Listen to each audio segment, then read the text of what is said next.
안녕하세요. 기독작가입니다. 오늘은 기독교를 세운 핵심 인물이라 할 수 있는 바울의 사역을 시간순으로 알아봄으로써 바울의 사역을 더 자세히 아는 시간을 가지고자 합니다. 바울은 오늘날 튀르키예 남부에 해당하는 길리기아 다소에서 유대인 집안 베냐민 지파의 자손으로 태어났습니다. 바울은 어려서 예루살렘에 올라와 가말리엘 문화 아래서 철저한 율법 교육을 받았습니다. 그는 스스로를 율법의 의로는 흠이 없는 자라고 고백할 만큼 엄격한 바리새인이었습니다. 초기 교회가 급격히 성장하자 사울은 이를 이단으로 규정하여 박해했고 스데반을 죽이는 일에 동참하며 교회 탄압의 선두에 섰다는 내용이 사도행전 8장에 나옵니다. 또한 그는 사도행전 9장에서 대제사장의 공문을 받아 다메섹까지 성도들을 체포하러 갈 만큼 열성적인 인물이었습니다. 다메섹으로 가는 도상에서 사울은 강한 빛 가운데서 부활하신 주님을 만나게 됩니다. 예수께서는 사울아 네가 왜 나를 박해하느냐라고 말씀하시며 자신이 바로 살아계신 그리스도임을 밝히셨습니다. 이 사건은 사울의 신앙과 삶 전체를 뒤집는 결정적 전환점이 되었으며 그는 회심 직후 다메섹에서 세례를 받고 새로운 사명을 준비하기 시작합니다. 바울은 회심 직후 다메섹 회당에서 예수는 하나님의 아들이라며 즉시 전파한 후 곧 아라비아로 떠났습니다. 바울은 갈라디아서 1장에서 이 사실을 직접 기록하며 자신이 사람에게서 배우지 않고 주님께 직접 받은 계시를 깊이 묵상한 기간이 있었음을 말합니다. 이 약 3년의 시간은 바울 신학의 토대가 된 시기로 율법 언약 의롭다 하신 부활 신앙이 모두 이때 정리된 것으로 보입니다. 다시 다메섹으로 돌아왔을 때 바울은 너무 강력한 메시지를 전한 탓에 살해 위협을 받았고 성도들은 그를 광주리에 담아 성벽을 통해 피신시켰습니다. 회심 3년 후 바울은 예루살렘을 찾아가 베드로와 야고보를 만났습니다. 그러나 제자들은 그를 믿지 못했으므로 바나바가 나서서 그의 회심을 증언해야만 했습니다. 이후 유대인들의 핍박을 피해 고향 다소로 돌아간 바울은 약 7, 8년 동안 조용한 시기를 보냅니다. 이 기간은 기록이 많지 않지만 후대의 사역을 대비한 인내, 준비, 성숙의 시기였던 것으로 평가되고 있습니다. 안디옥 교회가 크게 부흥하자 바나바는 도움을 얻기 위해 다소로 가서 바울을 데리고 옵니다.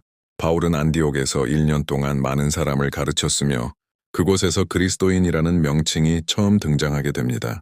또한 바울은 예루살렘 흉년 구제를 위해 안디옥 교회를 대표하여 헌금을 전달하며 초기 교회 안에서 중요한 위치를 차지하기 시작합니다. 사도행전 13장에 의하면 성령께서 바나바와 사울을 따로 세우라고 말씀하시면서 바울의 본격적인 선교 사역이 시작됩니다. 바울은 구브로에서 총독 서기오 바울을 회심시키고 비시디아 안디옥, 이고니온, 루스드라, 더베 등지에서 복음을 전합니다. 이 과정에서 그는 이방인들에게도 율법 없이 복음이 주어졌음을 선포했고 루스드라에서는 돌에 맞기도 하는 등 유대인들의 극심한 박해도 경험했습니다.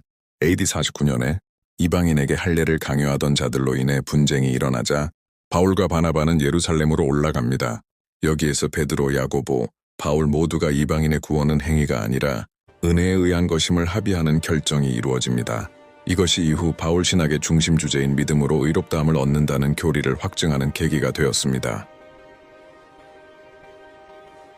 바울은 바나바와 결별한 뒤 신라와 함께 다시 선교 여행을 떠납니다. 드로아에서 마게도니아로 건너와 우리를 도우라는 환상을 보고 유럽 선교의 길이 열리게 됩니다. 이 여행에서 바울은 빌립보, 데살로니가, 베르웨아, 아덴, 고린도에 이르기까지 복음을 전했고 특히 고린도에서 1년 6개월 동안 복음을 전하며 교회를 견고히 세웠습니다. 에베소에서 약 3년 동안 머물며 강력한 성령 역사가 일어났고 투란노 서원에서 날마다 강론하는 사역이 펼쳐졌습니다. 이때 아시아 전역에 복음이 퍼졌으며 로마서의 고린도 전후서 등의 중요한 서신들이 기록되었습니다. 바울은 마게도니아와 헬라 지방을 거치며 교회를 세우고 예루살렘 구제를 위한 헌금을 모았습니다. 예루살렘에서 성전 소동으로 체포된 바울은 로마 시민권을 사용하여 가이사랴에서 총독 앞에서 신문받습니다. 이후 바울은 가이색에 상소함으로써 로마로 이송되며 그 과정에서 유라굴로 풍랑을 만나 배가 난파되기도 합니다. 로마에 도착한 뒤 바울은 가택연금 상태에서 이방 세계를 향한 마지막 복음을 전합니다. 이 시기에 에베소서, 빌립보서, 골로사에서 빌레몬서 등이 기록됩니다. 이후 바울은 잠시 석방된 뒤 디도서와 디모데전서를 기록하며 다시 동역자들을 씁니다. 그러나 네로 황제 치하에서 다시 체포되었고 감옥에서 내가 선한 싸움을 싸웠다고 고백한 뒤 AD 67년경 로마에서 순교한 것으로 전해지고 있습니다. 이상 기독교가 세워지는 데 결정적 역할을 한 사도 바울의 사역을 시간순으로 알아보았습니다. 우리는 바울이 회심 후 곧바로 선교 여행을 한 것처럼 생각하고 있지만 그는 거의 10년 예외에 걸친 준비와 검증을 받는 시간을 가진 후 성공적인 이방 선교의 사역을 할 수 있었다는 사실을 주목할 필요가 있습니다. 이는 우리 역시 어떤 사역을 하고자 할 때 준비하는 시간이 있어야 함을 교훈으로 알려줍니다. 또 바울은 로마에서 계속 구속되어 있지 않았고 석방되었으며 이때 35년 동안 다시 복음을 전한 것으로 후대 전승에서 알려지고 있습니다. 이 또한 우리가 새롭게 알 필요가 있는 부분이라고 할 수 있습니다.